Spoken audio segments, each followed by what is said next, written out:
Welcome to my YouTube channel. વિદ્યાર્થી મિત્રો, આજે આપણે ધોરણ 9 ચેપ્ટર નંબર 6 રેખાઓ અને ખૂણાઓ, એમાં આપણે રેખાઓ વિશે કઈ રેખાખંડ, કિરણ, સમરેખ બિંદુ, અસમરેખ બિંદુ એના વિશે જોઈશું. શું કીધું છે? રેખાખંડ એટલે શું થાય? તો બે અંત્યબિંદુ ધરાવતા રેખાના ભાગને રેખાખંડ કહે છે. આ બે અંત્યબિંદુઓ છે. બે અંત્યબિંદુઓ ધરાવતા રેખા છે. રેખાના ભાગને રેખાખંડ કહે છે. રેખાખંડ એ કોનો ભાગ છે? તો રેખાનો ભાગ છે. બે અંત્યબિંદુઓ ધરાવતા રેખાના ભાગને રેખાખંડ કહે છે. હવે એવી રીતે બીજું છે કિરણ. એક અંત્યબિંદુ ધરાવતા રેખાના ભાગને કિરણ કહે છે. તો એક અંત્ય રેખાખંડને આપણે આમ દર્શાવીએ, એ બી. હવે શું કીધું? એક અંત્યબિંદુ ધરાવતા રેખાના ભાગને કિરણ કહે છે. આપણે કિરણ આવી રીતે દોરીએ તો રેખાનો શું થયો? એક અંત્યબિંદુ ધરાવતા રેખાના ભાગને શું કહેવામાં આવે? કિરણ કહેવામાં આવે. તો અહીંયા પી ક્યુ હોય, જો આવી રીતે આ બાજુથી લેવામાં આવે તો અહીંયા પીઆર શું થયું? પીઆર થયું કિરણ. શું કીધું? એક અંત્યબિંદુ ધરાવતા રેખાના ભાગને કિરણ કહે છે. કિરણ આ બાજુ બી હોઈ શકે, આ બાજુ બી હોઈ શકે, પણ એનું એક અંત્યબિંદુઓ હોય. બે અંત્યબિંદુ હોય તો એને રેખાખંડ કહેવાય, એક અંત્યબિંદુ હોય તો એને કિરણ કહેવાય. હવે રેખાખંડને આપણે કઈ રીતે દર્શાવીએ છીએ? તો એ બી. એવી રીતે કિરણને એ બી અને રેખા હોય તો ઉપર એ બી. હવે આ આપણે જૂની ચોપડીઓ હતી એવી રીતે રેખાખંડ આ રીતે, કિરણ આ રીતે અને રેખા આ રીતે દર્શાવવામાં આવતું. જ્યારે નવી ચોપડીઓમાં બધુંને એ બી તરીકે દર્શાવવામાં આવે છે. રેખાખંડને ખાલી એ બી તરીકે દર્શાવવામાં આવે છે. જો ભૂલથી તમે આ બી કરશો તો કંઈ ખોટું પડશે નહીં. એટલે રેખાખંડને આ રીતે, કિરણ એ બી અને રેખા એ બી. હવે આપણે નવી ચોપડીઓ જે એનસીઆરટી છે એમાં બધામાં રેખાખંડ હોય, કિરણ હોય કે રેખા હોય, બધાને એ બી તરીકે દર્શાવવામાં આવે છે. એવી રીતે હવે છે સમરેખ બિંદુઓ. તો જો આપેલ ઓછામાં ઓછા 3 બિંદુ એક જ રેખા પર આવેલ હોય તો તેવા બિંદુને સમરેખ બિંદુ કહે છે. પહેલાં તો આપણે 5મા ચેપ્ટરમાં યુક્લિડની ભૂમિતિમાં જોઈ ગયા કે બે બિંદુઓથી જ રેખા બને છે. તો શું કીધું? ઓછામાં ઓછા 3 બિંદુ એક જ રેખા પર આવેલા હોય તો તેવા બિંદુને સમરેખ બિંદુ કહે છે. તો હવે જો એ અને બી છે.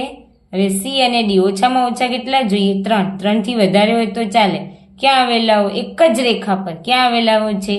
એક જ રેખા પર આવેલા હોય તો તેવા બિંદુને સમરેખ બિંદુઓ કહે છે. એક જ સીધી લાઈન જે એક રેખા પર ઓછામાં ઓછા કેટલા? 3. આ બાજુ ઓછામાં ઓછા 3 બિંદુ એક જ રેખા પર આવેલા હોય તો તેવા બિંદુને સમરેખ બિંદુઓ કહે છે. એવી રીતે અસમરેખ બિંદુઓ. તો જો આપેલ ઓછામાં ઓછા 3 બિંદુ એક જ રેખા પર ન આવેલા હોય તો તેવા બિંદુને અસમરેખ બિંદુઓ કહે છે. ન અહીંયા મૂકવાનો છે અને આવેલ ના હોય, 3 એક રેખા પર આવેલ ના હોય તો એને શું કહેવામાં આવે? અસમરેખ બિંદુ. હવે આ રેખા છે 12 અહીંયા એક બિંદુ અહીંયા કરું તો આ કેવા બિંદુઓ થયા? અસમરેખ બિંદુઓ થયા. કેમ? 3 ક્યાં આવેલા છે? એક જ રેખા પર નથી. આ ત્રીજું બિંદુ ક્યાં છે? રેખાની બહાર છે. એટલે આ શું થયું? અસમરેખ બિંદુ થયું. હવે જોઈએ ખૂણો. ખૂણો કોને કહેવામાં આવે? જે આપણે છે ને રેખા અને ખૂણા. જ્યારે બે કિરણોના અંત્યબિંદુ સામાન્ય હોય ત્યારે બનતી રચનાને ખૂણો કહે છે. બે કિરણ આપણે ખબર છે, એક આ કિરણના સમૂહને આપણે ખૂણો થયો, આ એક કિરણ થયું, આ બીજું કિરણ. તો જ્યારે બે કિરણોના અંત્યબિંદુઓ સામાન્ય હોય, અંત્યબિંદુ એટલે અંત્યબિંદુ થયું એ બી અને સી, તો આ એ બી થયું કિરણ અને બીજું એસી. તો શું કીધું? જ્યારે બે કિરણોના અંત્યબિંદુ એટલે આ બિંદુ, અંત્યબિંદુ સામાન્ય હોય ત્યારે બનતી રચનાને શું કહેવામાં આવે છે? ખૂણો કહેવામાં આવે છે. ખૂણો બનાવવા માટે જરૂરી કિરણોને તે ખૂણાની બાજુઓ કહે છે. હવે આ ખૂણાની બાજુ કઈ થઈ? એ બી અને આ એસી. કઈ થઈ? એ બી અને એસી થયું. હવે છે ખૂણામાં રહેલા બાજુઓના અંત્યબિંદુને સામાન્ય શિરોબિંદુ કહે છે. હવે આ જે ખૂણો છે ખૂણામાં રહેલા બાજુઓના અંત્યબિંદુ, બાજુઓનું અંત્યબિંદુ AB બાજુનું અંત્યબિંદુ A અને AC બાજુનું પણ A. તો ખૂણામાં રહેલા બાજુઓના અંત્યબિંદુને સામાન્ય બિંદુને અંત્યબિંદુ અથવા તો સામાન્ય બિંદુને શું કહેવામાં આવે? શિરોબિંદુ કહે છે. હવે જોઈએ આપણે અહીંયા ખૂણો આપેલો છે PQR.